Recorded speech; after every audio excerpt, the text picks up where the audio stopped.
I'm Josh Zepps, and I'm fascinated by people who express controversial ideas, who buck conventional wisdom. We increasingly live in echo chambers that reinforce what we already believe and demonize what we don't. So I hunt down the most interesting people in the world to help us all glimpse things outside our bubble, to prove we can still have constructive conversations about controversial topics that many people claim are off limits.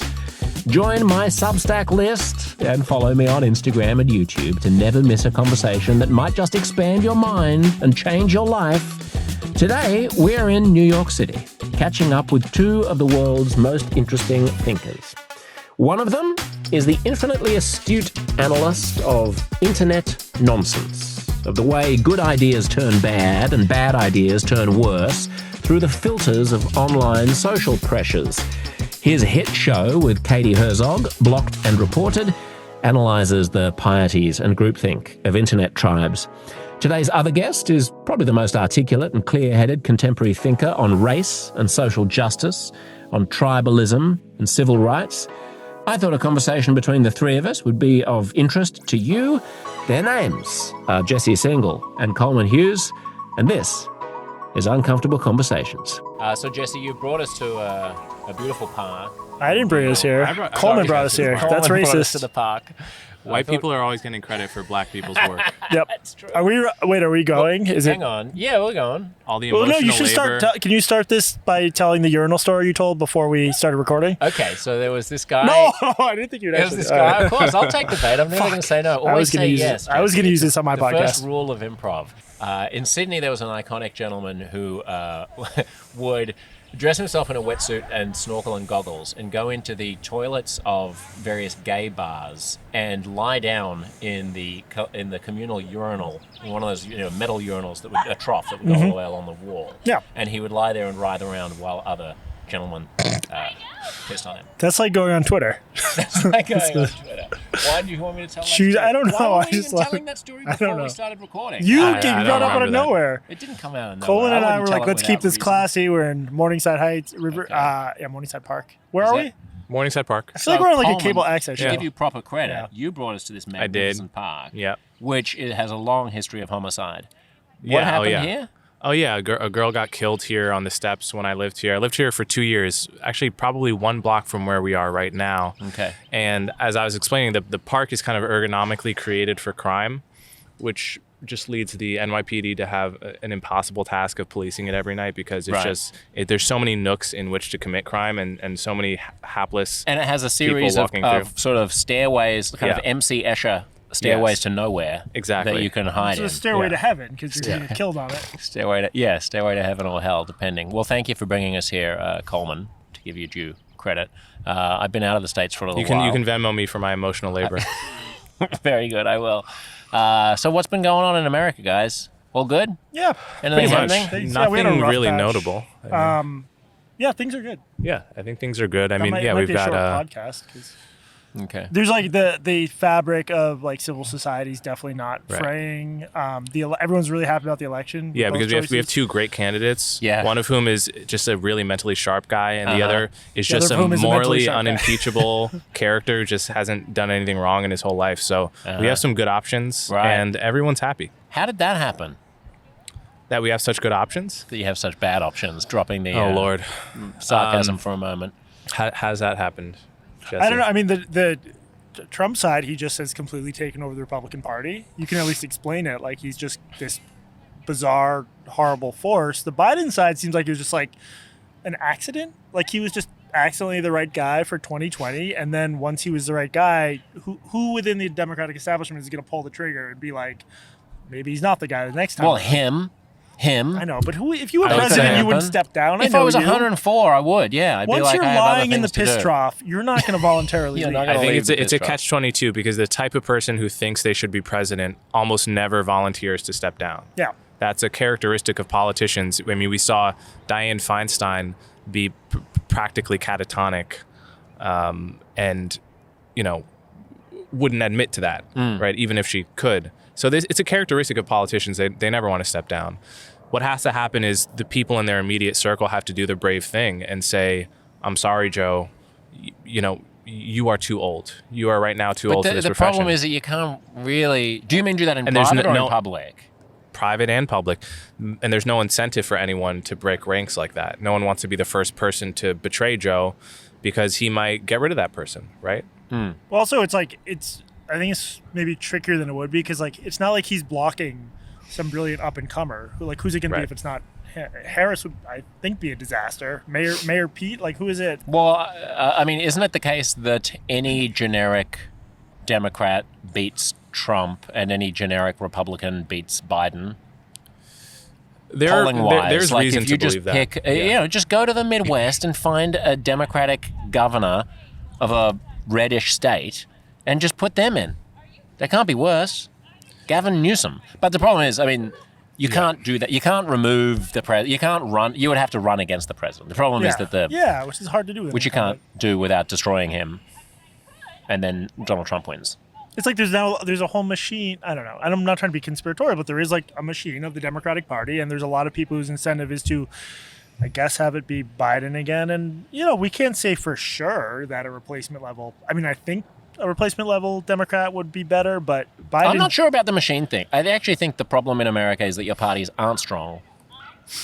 The parties here are basically just a mailing list and a few administrative people. Like in a European country or a parliamentary democracy like Australia, the party selects the leader and can change the leader in the middle of an administration if they want to. And the party is everything, and the party is total and has complete authority. So the party just puts in whoever they think has the best electoral shot. And there would be no problem with just swapping out the leader this close to an election. In fact, it happens all the time in a country like Australia. If they're going to lose, you get them out, you get someone else in. And that someone else doesn't have to go through a primary. They get handpicked in the smoke-filled room by their colleagues. The problem here is that doesn't happen. So it's too democratic in a way. Everyone has to have a say. Stupid Americans always have an It can essay. happen in theory, but it tends not to, right? Right. Yeah.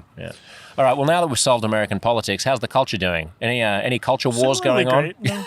No, I mean, I think we're united on foreign policy. We're united on issues of free speech. We've finally gotten our college campuses together. We're united around DEI issues. So really not much to talk about. I mean, look. Yeah. Black man, white man on the same mic. Sitting together. It's beautiful. Breaking bread. We were kissing before. We don't have started any rolling. bread to break, but I actually think that overall, in a lot of like media institutions, the stuff you've talked about, Fifth Column talks about, my podcast last, but I think a lot of it has gotten a little bit better. why did you leave Coleman's podcast out? Well, you talk about it too. I think racism is the only possible I thought you explanation. were Camille. Sorry. I figured. No, we all talk Well, about Camille's not black. Why would you confuse me for Camille? Very good point. It's all very confusing. Identity. It's a rich tapestry. I think like at places like the New York Times, it's actually gotten better. Like we found out about how dysfunctional things were, and I think mostly the forces of like robust intellectual life and journalism have won. I think there's still pockets of craziness, especially when you go online. But yeah, I'm actually somewhat. For example, one sign of the New York Times getting better on your pet issue Chick-fil-A is sandwiches. No, yeah, exactly. The piece they did some 3 weeks ago about rapid onset gender dysphoria. Pamela Paul's piece and detransitioners. Yeah. Yeah, I mean, it was as if someone who had just read you and Abigail Schreier and others over the past few years just gave a summary and really wrote it in very much the same way you would have wrote it. And that was the fact that you could do that at the New York Times today says something about how they progressed in a good way on that issue relative to where they were even 2 years ago, much less 5 years ago. Well, this is part of a trajectory for them on this issue. I don't want us to get dominated by this issue, but Emily Bazelon did her piece as well. And then last year. Azine Qureshi has written some good pieces for the Science Desk. And the big moment came about a year ago when there was this huge uproar, contrived uproar based on misinformation, spearheaded by GLAAD and a bunch of journalists who were mad, claiming the Times had acted transphobically. And Times management, as far as I can tell, carefully reviewed the charges and were like, no,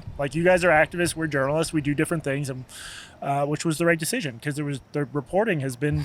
And there were even other journalists who were saying that it was insane. irresponsible. It was largely there other were, journalists. Yeah, which was very odd at the time that there were journalists who were saying that because the New York Times had published a piece about the controversy that exists within the psychiatric community. Yeah. Right. Not within the culture warriors, not online, not on Twitter. Yeah. but within the medical community about how to treat juvenile gender dysphoria. Yeah. That reporting on that was hateful towards trans and could erase trans people's identity. The fact that journalists signed on to that, not just culture it was demoralizing, activists, was but sad. The journalists who mattered the most, the ones who run the Times, weren't interested, and I think they would have probably responded differently in 2020, as we know from the people who got fired. I mean, what's interesting and admirable there is that there is a huge penalty even when you don't, there's a penalty for the Times in having to deal with the complaints. Yeah. Put it that way. I mean, I've experienced that firsthand when I had a radio show. Anytime we would touch this topic, which was incredibly rarely, but on one occasion we did. And then you know that you're going to have to waste half a day responding to extremely detailed complaints written by smart, savvy activists who know what they're doing. So they're not just rants. They're picking apart every single thing that you said off the cuff, and they're comparing it to data, and they're claiming that you're spreading falsehoods. Yeah. And so then you have to go back and find your source on absolutely everything. For most people, it's just not worth the hassle. Why would you put up with that bullshit? So it's essentially a tax on time and attention. Yeah. And most journalists can't be bothered paying that tax. Yeah. Right.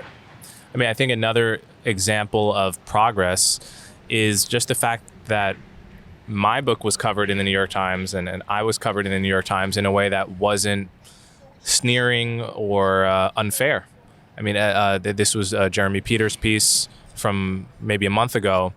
It did describe me as a black conservative, which is, I've never identified that You're an way. African-American conservative. Exactly. But aside from that, the actual substance of the piece was quite fair to me in a way that I'm not sure it would have been had they covered me 3 years ago, for example. Right. Interesting. Yeah. Well, Or they probably would have just ignored you. Yeah. Yeah.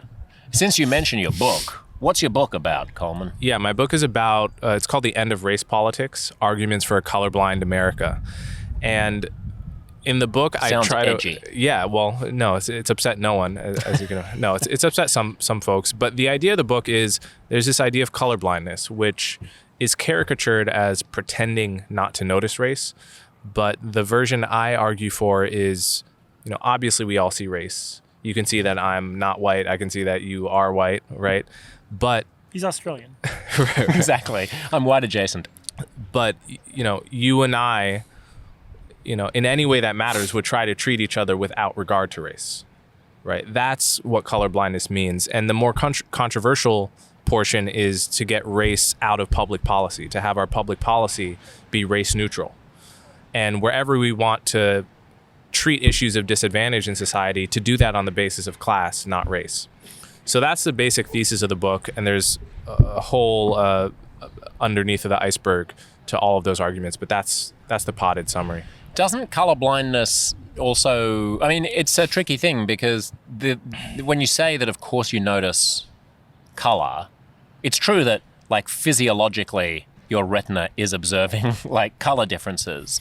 But the extent to which it actually lands as something that you would notice is contingent on the culture whether or not the culture has heightened your sensitivity to that. I definitely remember when one of my New York buddies came to visit me in Sydney when I was in my 20s, he would be walking around and he'd go so would they be an islander? Would that be a Pacific Islander or a Maori? Or are they, is that's not an Aboriginal person, is it?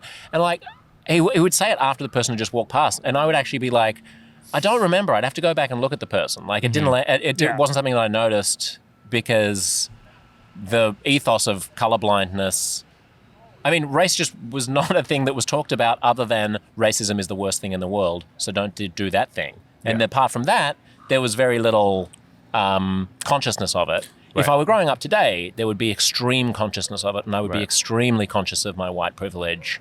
And so there's a class of people who say, I was naive, I was raised in a naive society that didn't understand the experiences that traditionally disadvantaged minorities and people of colour were going through in Australia, and I was walking through a world of privilege without knowing it. There's probably some truth to that.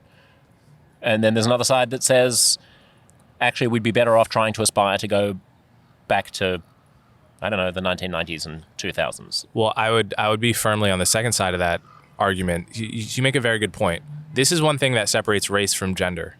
We're deeply biologically wired to notice a person's gender.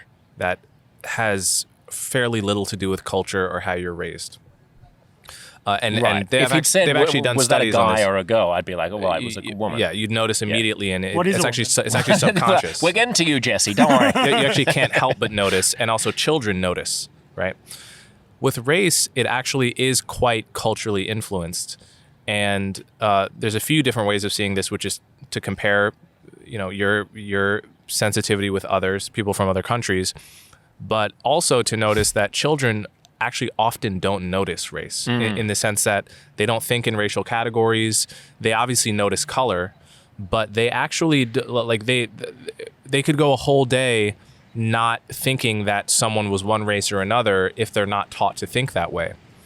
And so, and this is why with every new generation of kids, we have an opportunity to foster and enshrine the colorblind ethos, because kids are born, with all their flaws, selfishness being one of them. Kids need to be taught to share often.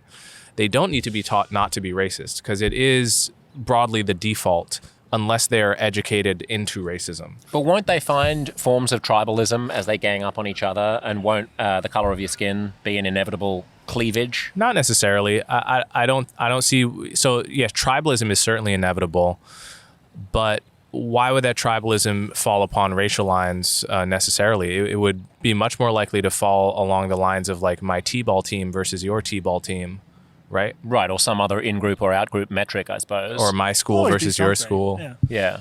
I mean, I just figure that they'll pick on something, and whether the kid is gay or black or living with a disability or something, that's going to become salient when they get picked on.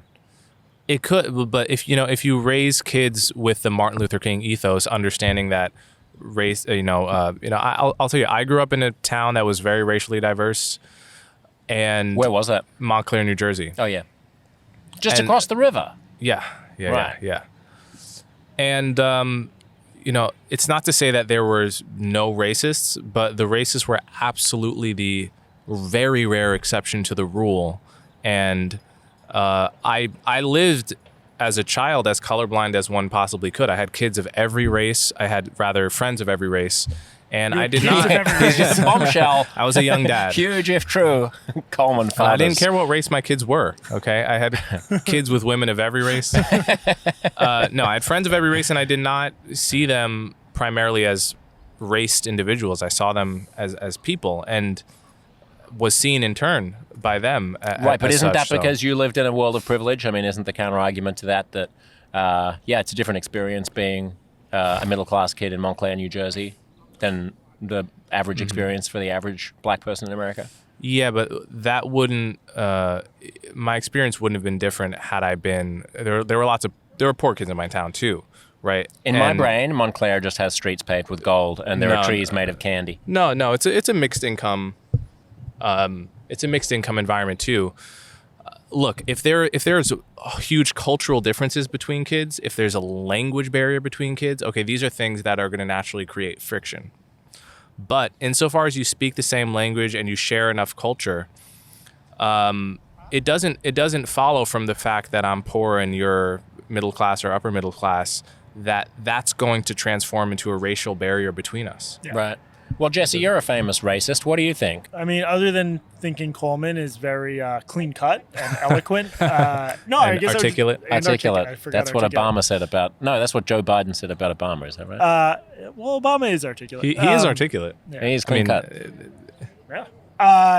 I think the erasure of class from this is sort of what it all comes down to. I mean, to say it's like naive, you have privilege to not see race. I mean, I don't know. We also have, as Coleman's saying, we have some ability to sort of manufacture our own truth there. Do we want race to be at the center of every interpersonal interaction? I think a lot of the meltdowns from 2020 and 2021 occurred between elites who did not face much material hardship and were made worse by the fact that the assumption was like any problem has to be seen in racial terms. I mean, I think Coleman seems to be proposing a reasonable middle where we don't pretend we can't see color, because it's impossible to not see color, but we also don't inject it in everything. It strikes me as correct.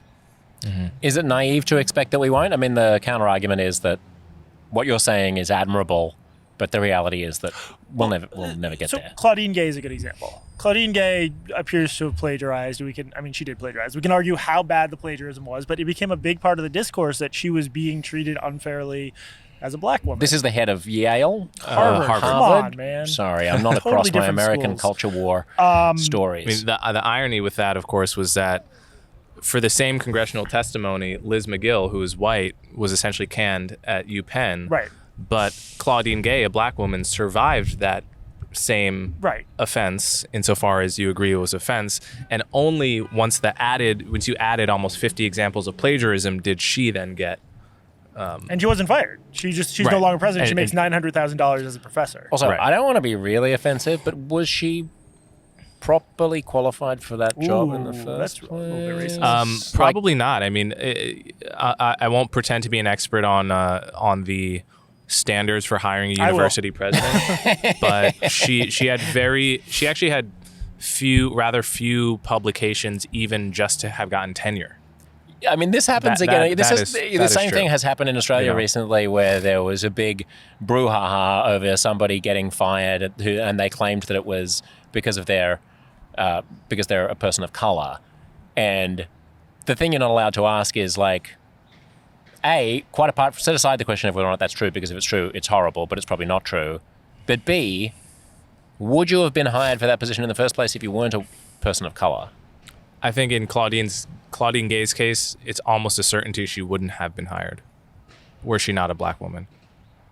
I mean, you can never prove the counterfactual, but if you look at the number of citations she has versus the number of citations your average tenured professor has versus the number of citations that your average Harvard University president has had over the past 20 years, you're going to find a rather large discrepancy there. And we know that, I mean, you know, what else does DEI mean except to give consideration to, outside the frame of meritocracy, over and above meritocratic considerations, to consider race and gender. So this is often defenders of DEI or affirmative action want to have it both ways. They want to claim on the one hand that DEI and affirmative action are perfectly compatible with meritocracy. In other words, no one is being hired as a but-for cause of their hiring being their race or their gender. But then they also want to say that we are giving consideration to race and gender, right? So I almost want to ask these kinds of people, what do you think the policy does? Yeah. Right? What does the policy do if not admit people who would not otherwise have been admitted due to their race? When they talk, it strikes me that what they're saying is that there is such an overabundance of perfectly equally qualified people that you can use diversity considerations as a way of tipping the scale, but you're not actually changing. Mm-hmm. You're not lowering the bar. You're not giving it to them because of that. You're just saying that amongst a selection of equally valid candidates, you might want to favor one. So that's an empirical question, and it's not empirically true of affirmative action, because when Princeton sociologist Thomas Epistemic, I often mispronounce his last name. He's looked into this and found that when you hold all the variables equal of who gets admitted to elite colleges, to be black is worth an extra several hundred SAT points. To be Asian is the equivalent of being docked several hundred SAT points. So, it's not a thumb on the scale. It's admitting people who otherwise wouldn't be admitted. It's rejecting students who wouldn't otherwise be rejected, but for the variable of race. Jesse, were you going to jump in there? I mean, I know less about the specifics of the policy dispute. I just know that in journalism and academia, there's this uncomfortable thing where everybody knows that we're trying to diversify newsrooms and to hire people, and that we do give a leg up to people from certain backgrounds. But Freddie DeBoer has made this point. If you then say that out loud, you're not supposed to. And I think it's bred a lot of resentment. I've talked to otherwise liberal, white people in journalism and academia who really feel like if they get fired from their current job, they won't be able to get hired again. I don't know if that's true, but I do know that I've been in the room when people are hired, and absolutely, it's of course it is. I mean, in some cases, that you're not going to be able to be hired again because I'm not talking even about journalism now, but I have a friend who works in a big multinational company whose targets for women in senior roles are so high that there's no way they can and it's so quick by 2030 that there's no way that a male can be hired because there isn't enough churn at the top end, basically. So all of the next hires for the next decade have to be women. But that gets to what Coleman was saying. Like, you should. I myself, I'm torn on some of these questions, but like, you need to at least be honest about the impact of the policy, and it can't both be the case that the policy doesn't do that and that we need affirmative action to make. Yeah, it'd be nicer if there was just less bullshit about it. Exactly. And you were like, you know what, we're only going to hire women for the next 10 years because men have had it too good. So sorry to all of those guys. I think what happens is just that, you know, in private conversations over a beer, in hushed tones, over pillow talk, people quietly know that certain individuals were hired as a result of their race. That's always a subject of my pillow talk. Or even if it's like a one-night stand, I just start ranting about how different races. I saw a black lady at work the other You day. wonder why you don't get second dates. It's just, you know, it just ends up being a thought and a suspicion in everyone's head. And certainly some people may be unfairly suspected of having been hired as a result of their race. And all of it just happens covertly, and we can't talk about it. And it creates a kind of toxicity and workplace politics element that is, you know, it's never talked about because it can't be talked about, but it's a hidden cost of this. And it's policy. a hidden cost to the people of color who deserve to be there as well, because there's always a question Look, mark. I'm sure that every time I get on TV at CNN, there are certain people who assume that I was hired because I was black, and or that was one factor certainly in my hiring, and it's possible that it was. I suggested Robbie Suave for this middle seat, and you said no. When you said we need the more token black guy, and I'll never know if it was or wasn't, because again, it's all done covertly, and you know, some people of color have the attitude that, you know, I'm going to insist I was hired meritocratically, and I'm going to call you a racist if you wonder whether I was hired because of my race, which is a quite dishonest attitude, because the truth is, because of the policy, all of us might have been hired because of our race. That's the only person honest who thing wasn't to say. is the white person. Surely. Yeah. Unless it's from systemic bias or like unconscious bias or something like that. Yeah, my a friend of mine was speaking with a colleague of his, and she's a South Asian, an extremely highly educated, highly successful South Asian woman, Pakistani woman in Australia, and she was saying, they were talking about maybe, you know, doing this or doing that, and maybe she'd lose her job. And she was like, well, I mean, I don't care about losing my job. I'll get hired in an instant. Look at me. Right. And my friend said, well, you'd also get hired in an instant because you're brilliant. And she was like, oh, yeah, that too. And like blushed. Yeah. And I thought, well, it's what a corrosive it's thing also something people to of have color in your head. privately know. We know, like, if any smart, aware person of color knows that they have an advantage in many particular industries, right? And that's what's so dishonest about calling people a racist who notice it from the outside, is that we all know this when we're applying to jobs. It's clear. Yeah, and so, I mean, even people who are on the margins, you know, will. I know someone who has a double barrel name who dropped the anglicized name and just used the more ethnic sounding name on a job application because, you know, that's it's going to be better to sound like you know, someone who's non-white. But I mean, my point about that woman is not that she knows it; it's that it's not true in her case. Yeah.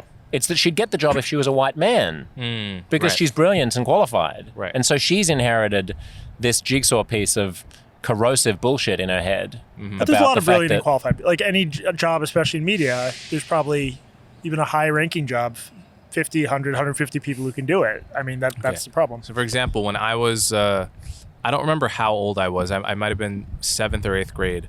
I was trying to get into this summer camp for gifted kids, and they had you take the SAT.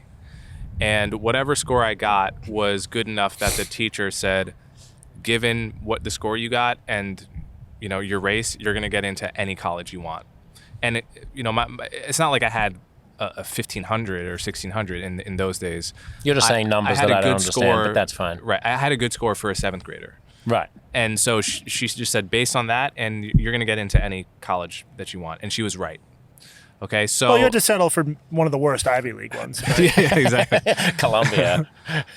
But this is something that smart people of color know. We understand the incentives created by diversity, equity, inclusion, affirmative action, and the wider ethos of wanting, whether or not those policies are explicitly there, the wider ethos of institutions not wanting to be predominantly white.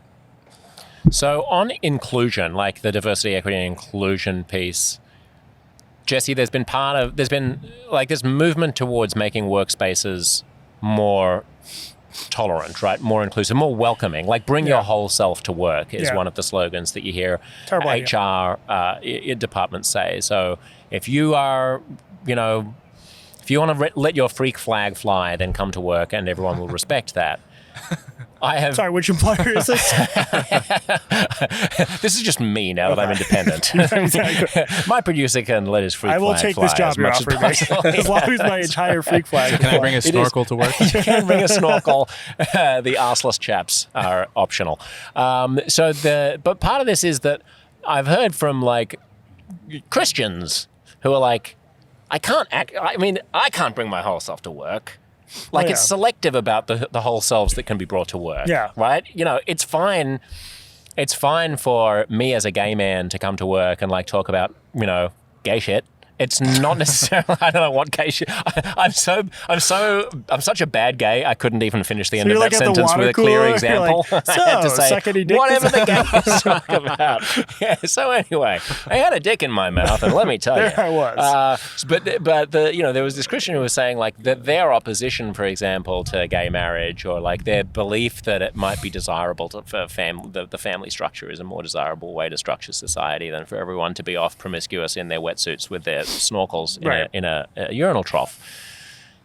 That isn't actually part of the inclusion policy. So it's not actually an inclusion policy. It's kind of a join our particular club instead of the old white guys club that used to exist. Yeah, I again, not to make everything about class, but like it's only a very small set of workplaces where anyone would imagine that discussing politics at work would be a good idea. I mean, you've had these blow-ups in the tech industry and the media industry where people basically demand company time be spent, letting them do activism, and that strikes me as just a crazy idea because that's not what work is for. Well, so but the activists would say we're at a moment where the stakes are extremely high, and like if you were in Nazi Germany, you wouldn't be like, let's not do activism. You'd be like, wow, there's an existential threat to the republic. You'd be leaving the country. You'd be leaving the country. Yeah, exactly. So the fact that people aren't.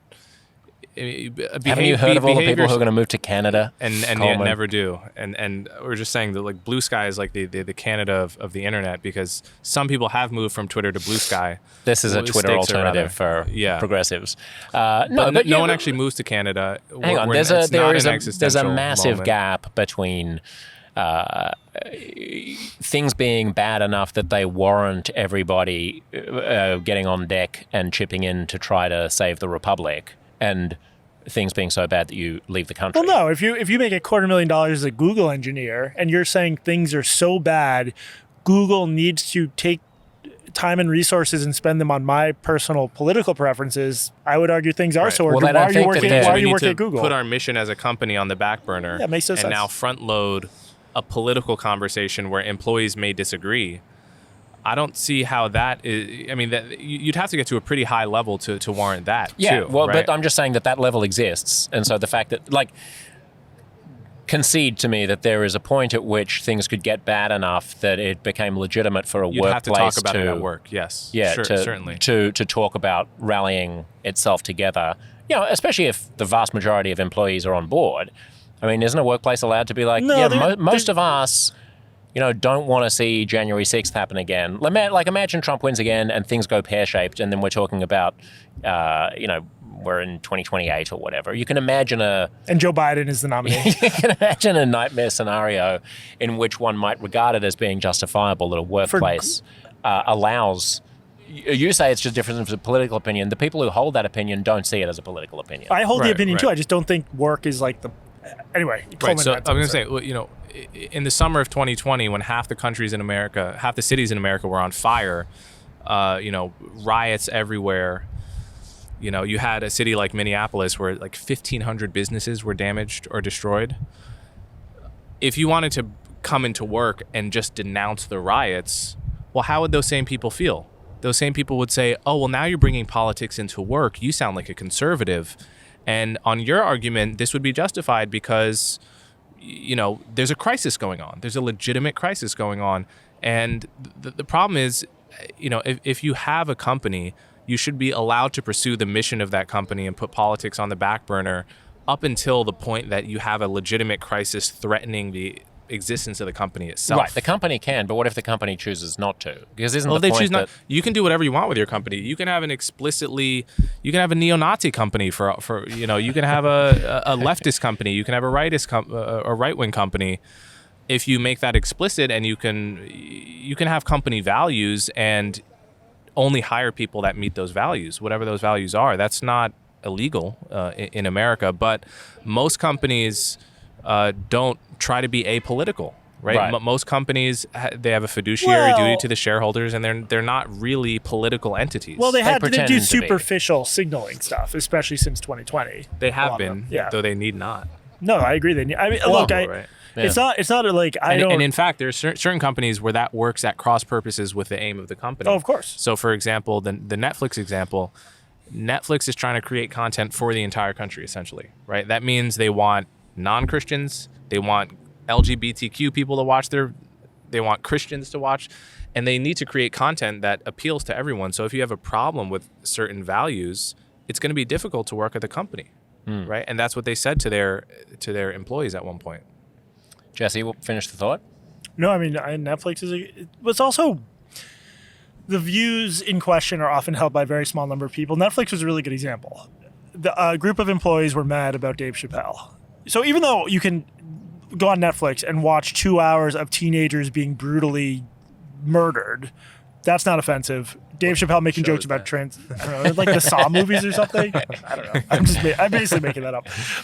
They decided 2 hours. Nothing else on Netflix warranted this response, but Dave Chappelle making a few jokes about trans. Well, you can put it this way: you can certainly see lots of movies where there are trans people portrayed in a positive light, having a great time, or being demeaned, or being historically disadvantaged. So if the counterpoint is that, like, there's something for everyone. Yeah, there's something for everyone. But the point is, it turned out this got blanket sympathetic media coverage everywhere. This uprising within Netflix, it turned out it was a very small number of people. And I suspect, especially at a company like Google, there's this distortion effect where an outlet like the Times is going to cover it sympathetically. And they're basically, first of all, like, if you're a skeptic within Google, you're not going to talk to a Times tech reporter. But they do have good contacts, the reporters do, with the activists. So I think we have very confused notions of how popular these movements are, even within these companies, and most people just want to work. Completely. Right. And then there's the question of the corporation cynically jumping onto bandwagons so that it can, appeal. Like, it's ridiculous to me when Gay Pride happens and every brand has a little rainbow flag on its. I thought you were just going to say it's ridiculous to me when Gay Pride happens. Well, that is also ridiculous to me, but for slightly different reasons, although they overlap. But the fact that you'll have, I don't know, Toyota put a rainbow flag on its its Twitter account. And then, when I will respect them? I'll respect them when they put a rainbow flag on their Twitter account in the Gulf states and on their Saudi Twitter account. Right. I'll respect them when I'll believe they're allies. I'll respect them when they make a mail car that can fuck another mail car. That's exactly Put what your I money respect where your mouth them. is. That's right. Elon, get onto it. So, Jesse, how's your hobby horse of gender going? What's happening in that space? I'm writing a book on the youth gender medicine movement. Of course you are. I know. It's like I think it's a really interesting subject. It just gets to like interesting questions about medical ethics and identity and adolescence. I also I'm excited to write this book. It will be exciting to maybe move on to other stuff because this, as you know, like from whenever you've touched it, it just, you get a lot of backlash. Can I say one thing? Yeah. One of the things that irks me most is when people criticize you for being interested in the subject. I know, it's so it's like if with children's gender. If you just look from like a 10,000 foot point of view, for all of human history, we basically have two genders. Most people take it for granted that this is a biological thing. And then there, bit by bit, you have people changing their gender, saying, I feel like the other gender, and then taking medical steps, hormones and surgeries to transition themselves. And then you have children doing it, gender being one of the basic facts of humanity and actually life.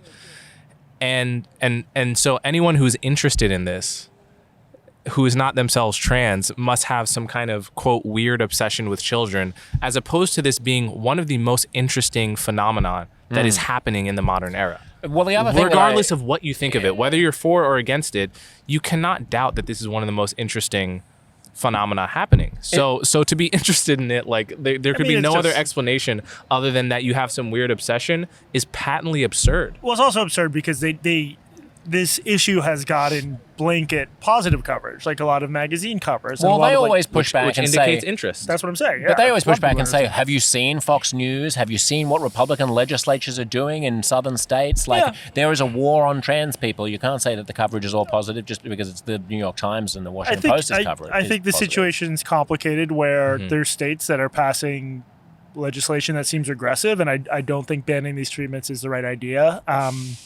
Trans people also do have a fair degree of political power in blue places. And there have been a lot of blue states passing laws that are very protective of them. So I sort of think at the end shouldn't there be? I mean, their perspective would be like everyone has, of course, our human rights. Thank you so much for giving us our human rights. But if by human rights, there's complicated examples and not all of them have passed, but like California considering a law that would make not respecting your child's gender identity a strike against you in custody proceedings, like without any further context. Stuff like that is, like, to me, arguably too far, or some of the school secrecy stuff. But the point is, at the end of the day, it's like I'm more a science writer than a political pundit, and I think it's a really interesting scientific debate. And the idea that, sure, we can have that scientific debate when there's no more transphobia or when there's no more Republicans. I've been hearing versions of that since like 2017, and then we went from Trump to Biden, and it's not like people stopped, the original justification for why you can't write about this is Trump, and then there's the laws. Tomorrow there'll be something else, and I think there's a way to stand up for people's dignity and rights without ignoring like a really interesting medical debate. Yeah, I mean, I'm curious what you think of this, Jesse, because you bring up the point about conservative laws, and this has been mirrored in the CRT debate, laws trying to ban CRT and critical race theory. It strikes me that a lot of the conservative laws, which on paper paint conservatives as a powerful political bloc, which they are a reaction to having lost the culture on this issue, right? So it's actually in some way a signal of weakness that these laws are being passed, rather than a signal of strength, or at least it's a signal of weakness in the cultural domain. In other words, conservatives have lost the majority of American classrooms in terms of what is actually coming out of teachers' mouths. That's a fait accompli. The fact that they pass a law in response to it is not a signal that they're so powerful they're able to pass a law. It's their last-ditch attempt to respond in the legal domain what they've lost in the cultural domain. Right. Also, the claim... Which is not a defense of the laws. I'm not necessarily saying the laws are a good idea. But I'm saying they're not a signal of strength overall. Yes, and the claim that you shouldn't wrestle with the messy grey areas of these ideas because you might give succor to people who want to misuse your work, like conservative Republicans who might want to pass anti-trans laws, fails, I think, to understand that there's also a feedback loop going on where if everyone hunkers down and just parrots the same hyper-progressive talking points and pretends that there's no there, then conservatives feel like they're being gaslit and reach for more extreme laws to try to protect themselves. So the extreme laws don't come out of a vacuum. They're in part caused by the sort of stifling, like, hyper social justice, censorious. Somewhat. There's also opportunism agenda. There. It's both. So it's both. I mean, in the same way I feel about the far right. Like, the left will say we have to be more aggressive than ever now, and we have to not tolerate any dissent within our community because we have to put up a unified front against the right. Yeah. Not noticing that actually just inflames the right even more, and the absence of moderate left-wing voices alienates people who would be winnable. Well, I mean, a couple of things. First of all, like, there are a lot of moderate liberal voices. They just, like, they've had a pretty bad time in the last few years, and I think they're reasserting themselves, including at places like the Times or the Atlantic. But I mean, to me, the example, I would need a good argument against the following example, which is during the repressed memory craze, which is when all these people were coming forward and saying they'd been molested on the basis of recovered memories. By you. By me. It's like in the 90s or something when everyone thought they'd been sexually assaulted as kids. And at the time, a small group of like scientists and experts said there's reasons not to believe repressed memories. And they were brutally attacked as not listening to victims or caring about victims, or people would literally say, actual sex abusers are going to use your scientific arguments against victims. And it turns out it's good these people came forward because the science was really shoddy. I don't think this is a direct comparison, but I think the same logic applies. You can't just say you're not allowed to say that or you're not allowed to look into that, because what if bad people do something bad with what you it doesn't work, or at least until we see how things shake out, we don't know. The argument is never made in the other direction too. I never heard anyone say you shouldn't make the argument for BLM and against the cops because some people might use that and go out and shoot cops, right? Which happens once in a while. Which happened multiple times. But no one blamed that on the people that weren't directly advocating, but were just... Well, conservatives did. Some did, but they were wrong to, and that's the point. The argument is rarely... The people who would make it in that direction would not accept it if it were made at them. Both sides are very, pick and choose. Yes. So it's like, if someone expresses an opinion that's 6 out of 10 on the radicalism scale, you can't say that because that'll give succor Someone to the who's people a who 10. not... Yeah, exactly. and that just doesn't work in either direction. Right.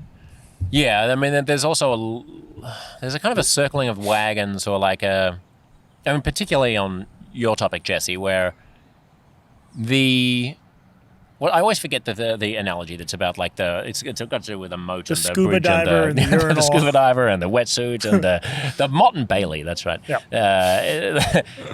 There's this phenomenon where a very reasonable position will be conflated with a more extreme position, and when you attack the extreme position, they claim that you're attacking the reasonable position. Yeah. So on the trans issue, this would be that there is a certain minority of people who from a very, very young age feel like they are in the opposite sexed body. And these people need to transition, and they need our support, and they need to not be discriminated against for their own mental health. And they should be treated exactly the same as everybody else, and they should face no discrimination.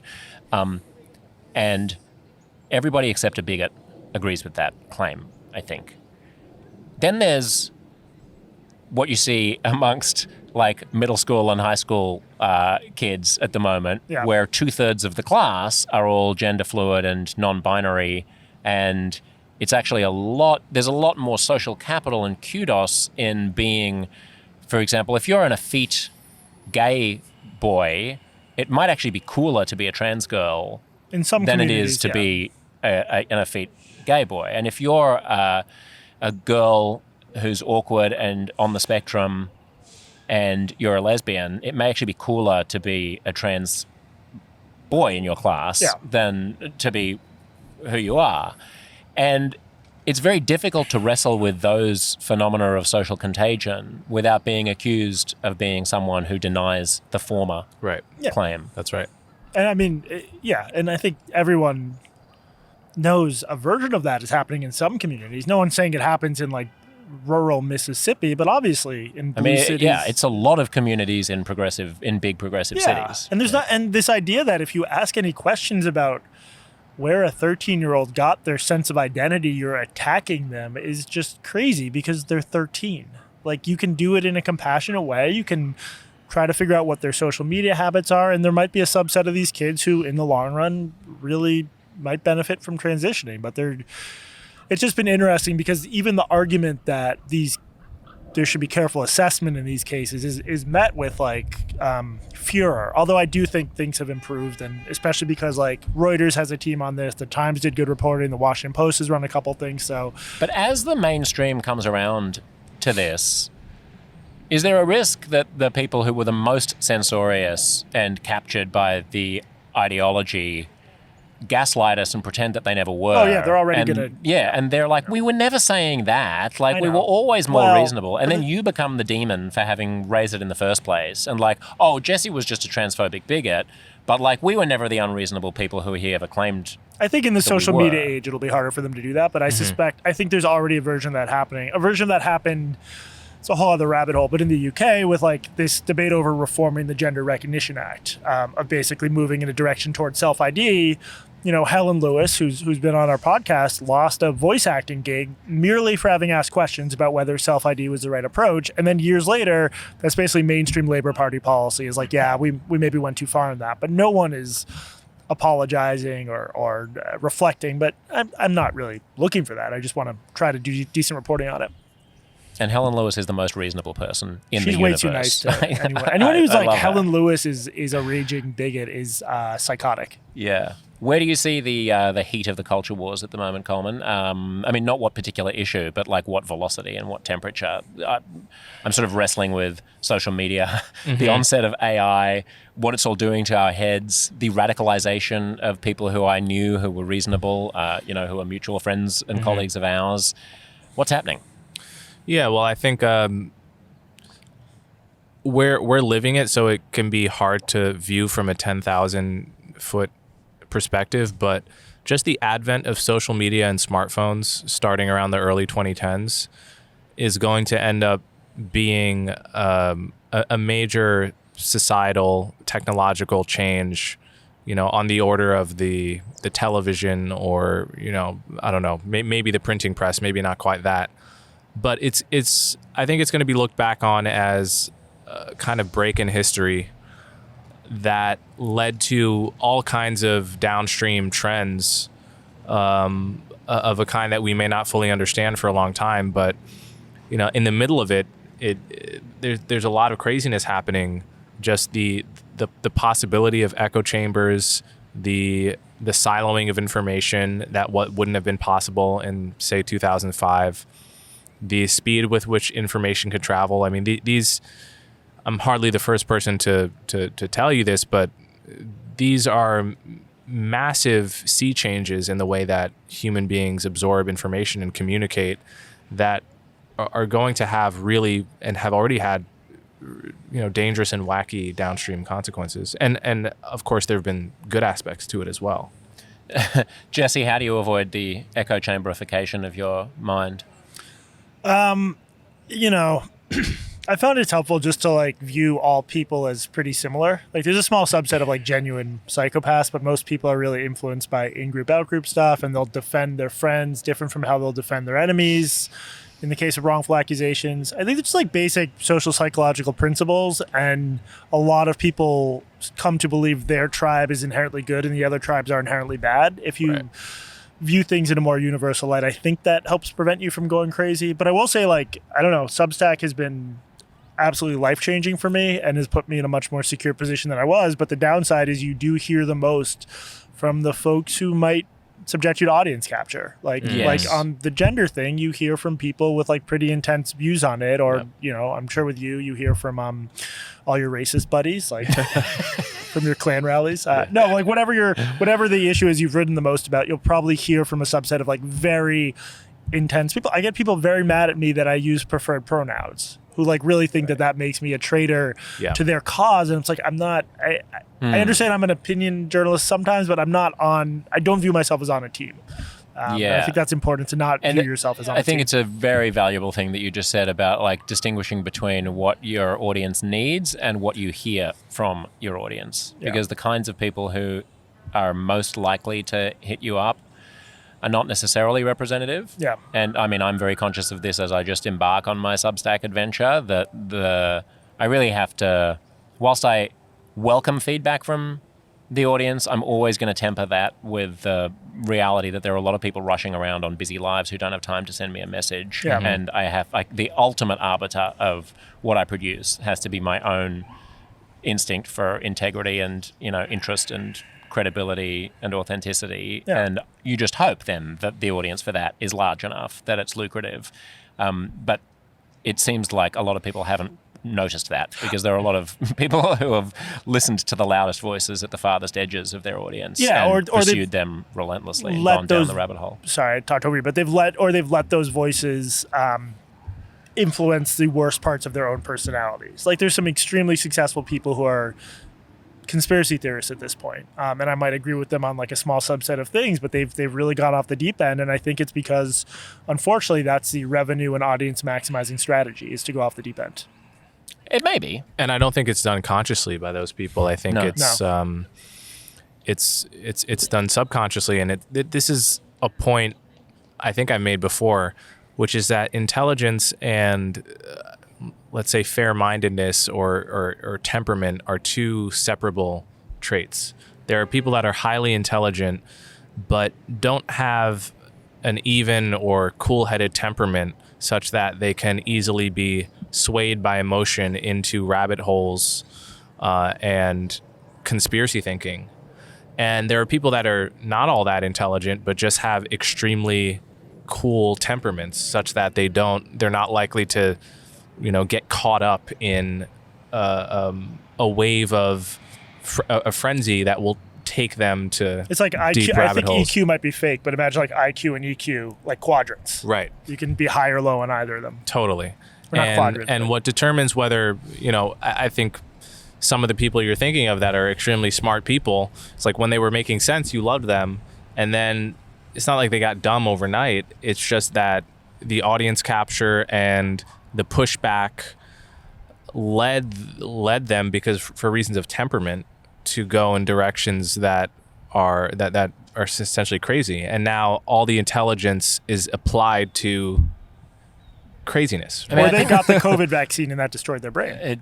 Could be that. They That's didn't what get. happens. Most of them didn't get the COVID vaccine. Well, they didn't get the so, chip update. Right. They Yeah, didn't get their the- You have to firmware. get the Microsoft update that makes you. Right. Yeah. How much would that suck if, like, after we like make fun of the crazy conspiracies, one Yeah. day it's like firmware Yeah, update no. needed, just starts flashing. Holy shit, they were right. But I think there is something more than just that, Coleman, which is that there's something about just the media landscape and the information environment that is making it easier to become crazy, because the facts that you're ingesting are so selected by Well, algorithms. this is back to my point, yeah. It's really hard. Social media and smartphones. You just have a different worldview. Like you just everything you're consuming encourages you to believe that Joe Biden didn't win the last election, or that there was something particularly nefarious about what the vaccines did to your DNA, or whatever. And I feel like the typical middle-aged guy, like, railing against the world at the moment and fearing the future. But it does strike me that when everybody read the same newspaper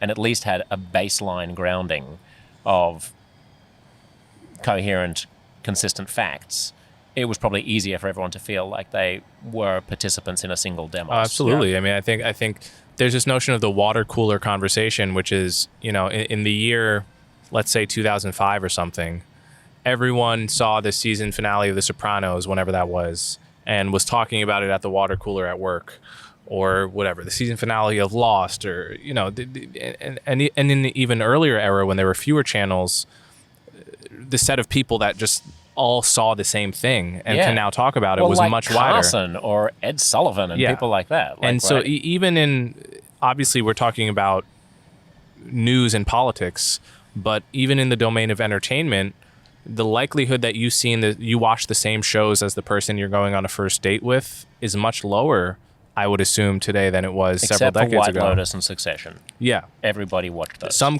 cut through, I've never but seen White actually Lotus. no. You've never seen honestly, White Lotus? No, but this is actually telling. I'm curious what percentage of the American public watch Succession as opposed to watch whatever was the most popular show 20 years It's ago. tied- Right. For you and I, it might seem like everyone, because I'm but sure we're, Two and a Half you and No, I Men are in had that, HBO, way the prestige shows have tiny audiences. Yeah, too, tiny and audiences. Except among us. Yeah. and that's a perfect example. We're in the same bubble, so everyone we know watched Succession Yes. and White Lotus, Yes. but those, compared to whatever was popular in the 1990s or 80s, are tiny shows. Whenever I watch- My only real access to like normal TV and normal commercial breaks is when I watch sports. They're always advertising some CBS or ABC sitcom that I've never heard of, but given the primetime that has advertising, 40 million viewers. I was gonna say, like 30 or 40 Two and a Half million. Men or something. Yeah. and that no one in There's my bubble no- watches. I compare Succession to Two and a Half Men. I guarantee you, there's just like no comparison. No Yeah, I'm comparison. sure. Yeah. I'm sure. And, we're going back again, like the finale of Cheers and the finale of MASH, Huge they had like cultural events. 100 million Yeah. viewers, right? Yeah. And there were only 101 million Americans at the time. Right. And now that, there are 300 and some million, and nobody watches anything like that except for sports. So maybe we need to invest more in sport and reality television. There we because go. those are the only two things that everybody watches. Yeah.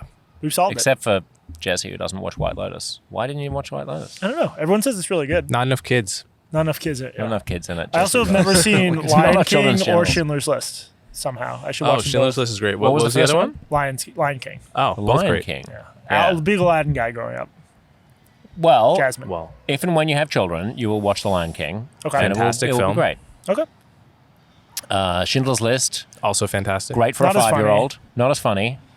Fewer light moments. little But bit actually, more- Lion King's not funny either. The guy dies. The lion That's true, dies. but it's inspiring and Oh, it's inspiring. heartwarming. heartwarming. Mind you, so is parental Schindler's film. List. Very similar films, actually. Actually, basically, in a strange plagiarism. way. I've never seen There Will Be Blood. That's excellent. I only saw it once, but it's Oh, I saw it. It's as good. advertised. It's I thought good. it was great. Everyone raves about A it. little bit overrated, in my opinion. I But went in. Fantastic acting. I bought a ticket, and I sat through the first 8 minutes of it, and I was like, I'm not on this You train. left. You I'm just not walked on this out of- train. I'm Oh. sorry. I went in with a bad attitude anyway because I don't Why? like And Paul so you Thomas Anderson's just saw them movies. the I first 8 didn't. minutes where they're just getting oil out of the ground, and you're exactly. like, what it is kinda this? Looked, it was just and it was this big drone. It was like, Yeah. Yeah. That's crazy. You walked out of There Will Be Blood. and they're all getting oil, and I was like, this is going to be 3 hours of Paul Thomas Anderson masturbating on my face, and I don't even have a snorkel or a wetsuit. You didn't even get to the milkshake scene. Did you drink your milkshake? What? mean, What's the- that? I don't even I know drink what the your reference milkshake. is. You should watch it. You should watch it. I mean, Let's Let's just do that now. Let's who's the- film us watching it on one of our phones. the preacher character, is it Paul Dano? What's his name? Yeah, Oh, Paul Dano is the yeah, actor. I mean, his performance alone is hauntingly, you walked out of that hauntingly movie. interesting. I never do that. It was just one of those things. Yeah. Were you in a bad mood before? I hated Magnolia, Okay. which was I think that was I've never his seen other Magnolia. movie. I haven't Also seen very it. long and Tom boring and Cruise, right? self-indulgent. Yeah. Philip Seymour Hoffman. The only one I've God ever rest his walked soul. out of was M. Night Shyamalan's Avatar. I stopped Avatar? seeing. Yeah, the children's. Well, I didn't know It that was he on made when a I was a movie kid. called Avatar. What is Avatar: The Last Airbender. that? Oh. It was a Nickelodeon show when I was a kid. Yes. Okay. M. Night That's Shyamalan right. did a horrible. I forget that you were born in the 2020s. He did a horrible remake of it, and it was just atrocious. Yeah. I walked out. I think I was too old to watch that. I've never movie. watched it. I don't Yeah, think yeah. we're allowed- I'm surprised you didn't watch it, Jesse, given your fixation on children. Where did this come from? I think I made one offhanded joke. I've read too many of your critics Exactly. who really do say that about you. So now I just think it's so funny. I do love that I obsessed probably with should stop children's saying. Maybe genitals because first of all, there's so much To wrong be with clear that. to I didn't bring it listeners, up. to people who don't know the context, people have actually said that about you. I mean, Yeah. on Twitter, people They say have that. actually Yeah, said yeah. that the only Obsessed reason why with you would be children's interested genitals. in children, Yeah. children's gender dysphoria and transitioning is because you are obsessed with children's. Which is true, genitals. but totally unrelated. It has nothing to do with it. Exactly. What are you guys watching or listening to anything interesting at the moment? Do you want to flag for me? I'm rewatching House. Oh, cool. MD. That's a good thing to rewatch. Great show. It's great because, like Law and Order, each episode is a perfectly satisfying little movie. Yep. Yeah. A lot of jokes in there I think you probably couldn't make nowadays. Oh, really? Similar to rewatching the first season of The Office, there are certain things Yeah. like Diversity Day, certain things that are hilarious and just more hilarious because you don't really see those kinds of jokes anymore. Yeah, right. And they're not the kinds of jokes to be ashamed of. They're just edgy in a way that you couldn't get away with. Right. I rewatched The West Wing, which is hilarious. You lib. now because it's so Is it good? It's fabulous. Have you never seen The West I've Wing? never Sorkin, seen right? it either. You get out. I've never seen it. But you're a nerd. I mean, you're both nerds. No, but it's heard it's very great. Aaron Sorkin, right? inspiring, Yeah. right? And The West Wing is Talky. fabulous. You have you to. don't like I don't inspiring being and talky? inspired, no. No, it's You not. might be in the inspiring. wrong profession. It's not inspiring and talky. It's clever and erudite. Aaron Sorkin And has moving. the famous dialogue style of just whip fast, Yes. witty. Everyone Witty, is the most sparkly. clever. Everyone's the Yeah, most super clever clever. in the room. Yeah. It's just exactly like this I like podcast. that kind of stuff. But I got to say, the season finale of seasons, it's probably 3 and 4 or 2 and 3 of The West Wing are 2 of the best hours of television I've I'll probably ever watch seen. that. Ever seen. It punches you in the gut as well as being heady.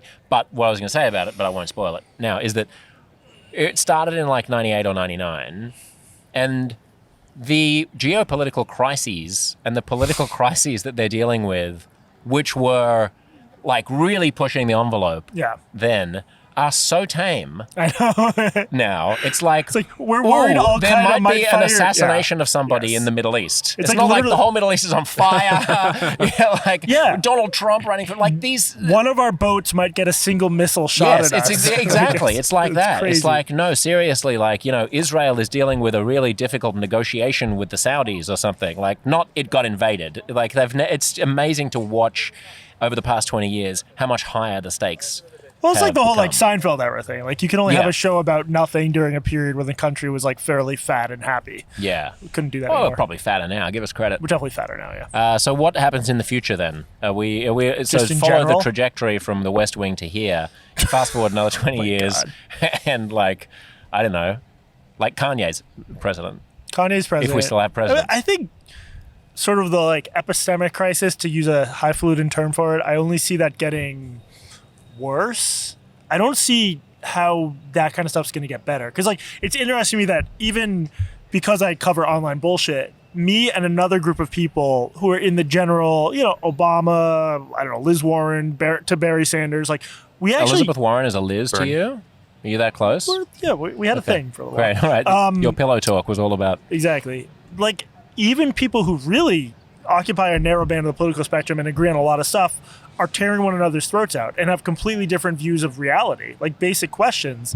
So I don't see what is going to sew us back together. I think all that stuff's going to get worse. And I don't think America is going to like fall to fascism or civil war. I could just see like a really long, slow, shitty decline if I had to predict. Well, that's a best case scenario because Maybe. the decline of some kind is It coming could be much in the more sense colorful. that there's another power that will I assert read that its... China is plotting an invasion through the Darien Gap, so I'm really worried about that. Or I heard that on a podcast. And they're having more. They're weakening us with vaccines. Their women this are is a having more refer- sons This is now. a reference to something we were talking about before the Doesn't podcast, matter. which is Cut that I don't want to open it. He's already mad at me. Let's just leave it. this is a reference to the fact that Brett Weinstein, God bless him, hi Brett, is but has become something somewhat convinced of a number of, shall we say, Well, he's not convinced. He's just unlikely. asking. That's true. He's not convinced. He's just saying, would it be so crazy What if? to suggest that the Chinese are now genetically predisposed, I believe, to having more males because the one-child policy has created more males, or maybe it's just that they now fortuitously do have more males, which is so they're going to have to use them up in a war because they now have an army. As a No, result of having too many I males. thought it was that they're having more males because they're preparing for war. because they're preparing. Like for a war. society Yeah, I was preparing being for some it. kind I of- apologize by for having saying brought this up. I'm sorry. Some kind of hive mind shift where the women's bodies are the producing women's more bodies men. know that a war is coming and so have more So sons. is that the theory? That is what it The sounded to vaccine me. signals to Look, their body. I listened to 3 minutes of the clip on Tucker Carlson, and Okay. that was the was your strong takeaway. implication. All If right. that's not what he I'll meant, go back then and listen to the whole thing. Sorry, Brett, if Jesse just maligned you by talking didn't mean about I shouldn't have brought it up, Chinese sorry. people in the Panama. Was that it? Yeah, through the Darien. Because that's where they're going to The invade Darien, from. the China, the most, like, as I pointed out, one of the most sophisticated civilizations ever, has decided to do a slow invasion, not by, as we were discussing, putting a bunch of people on planes and having them overstay their travel or work visas, but subjecting these sleeper cell agents to this horrifically difficult jungle crossing that they might From not survive. the border of South America and Central America. Yeah, Colombia, up to Panama border, I think. Mexico to where come maybe they'll get in. And Brett get went there. asylum. Brett went down to He went Panama there, so to he's witness seen for 100%. himself they'll the have Chinese to take people. out the cartels first, which might be good. That could be useful. That actually could be good. Yeah. Maybe it's better if the whole regions of Mexico that are dominated by the cartel. Yeah. Maybe they should be conquered by the China. The Chinese Communist Can Party. they be conquered worse than Africa. the cartels? There you Well, go. wait until China's on the border and then We should, let's three of answer us should that do a question. regular foreign policy podcast. That'd be good, wouldn't it? Now I'm thinking about interesting foreign policy questions that Oh, either of Jesus you could Christ. answer that don't have to do with Israel. Oh, okay. No, I'm thinking about China. I said my one China fact. There was crosstalk, but China, Africa. Did you know about that? That China is like bribing a lot of African Yeah, countries and building lots of infrastructure. there's like business stuff there. Belt Yeah, and I road. did, pretty yes. well informed. I did know that there's Chinese business stuff in Africa. It actually raises an interesting That point should about. be the title of your next Substack. There's- Chinese business breaking. Chinese business stuff in Africa. I've received disturbing news. I'm here in Africa, and I can confirm there is Chinese I business talked to stuff several everywhere. Africans who said they saw men who appeared to be Chinese, and they were not discussing Africa's main language, which is African. In this continent, 4 times larger than these United States, Chinese people have been spotted. It's a good American accent. It's interesting. There's actually an interesting debate about aid at the moment in the South Pacific, because Australia has although funny as it may sound to an American who thinks that Australia is a small piddling power, but to the South Pacific, Australia is like the regional superpower. And so we're heavily involved in, there's a whole bunch of small South Pacific island nations and, over which Australia provides military support, a lot of aid, and so on. And there's an interesting debate in foreign policy circles, because for the past few decades, the idea has been, don't show off what you're giving, like give it quietly, let local people decide what they want to spend it on. So give it to local authorities and just funnel the aid in there and just do good that way. Now the Chinese have come parachuting in the past 20 years with gigantic, with compliments from China written in the local language on every bridge and everything that they fund. So although Australia far outstrips China in aid to most Pacific Island countries. Valor. Yeah, stolen valor, bro. A lot of the locals are like, oh, the Chinese are great. They give us all this stuff. And the Australians are like, well, in terms of the geopolitical tussle that is probably inevitably coming between China and the West, don't we want locals to be aware of the fact that we're giving them tons and tons of shit? And maybe we shouldn't give all of that shit to governments that are occasionally corrupt and siphon those funds off. Maybe we should just... Because we used to just build shit, and then we were like, no, let the locals do it. Yeah. Now we're like, actually, maybe we should just build a whole bunch of shit and put Australia stamp on it. Is there any aspect to it where the locals see Australian aid as more colonial than they would see Chinese aid? Interesting question. Chinese aren't their historical colonizers? Well, we're not... Most of these places have never been colonized by the West. Not yet. Some of them have, American Samoa, but places like Tonga haven't. Wait, American Samoa was colonized by Americans. Who? I'm joking. This is way too dry. Jews, probably. Jewish Samoa. Yeah. No, that's an interesting question. Yeah. Yes, probably. Probably. Nevertheless, there might be the perception of difference. the rich white person giving. It wouldn't have to be things. a fact. Yeah. That's interesting. As opposed to, Chinese, which are kind of to most people in the world, a foreign abstract. Yeah. Like they may not have opinions about China. Yeah, that's right. Where they probably have opinions about white Europeans. Yeah, broadly. But they also probably have a lot more aspiration to come to Australia and the United States and Europe than they do towards China. So there's that. We've got cultural capital. Sure. Spend it. Sure. Spend it. All right. Again. Josh, thank you for joining me on this podcast I host. Coleman, I don't know where you came from, but you did okay.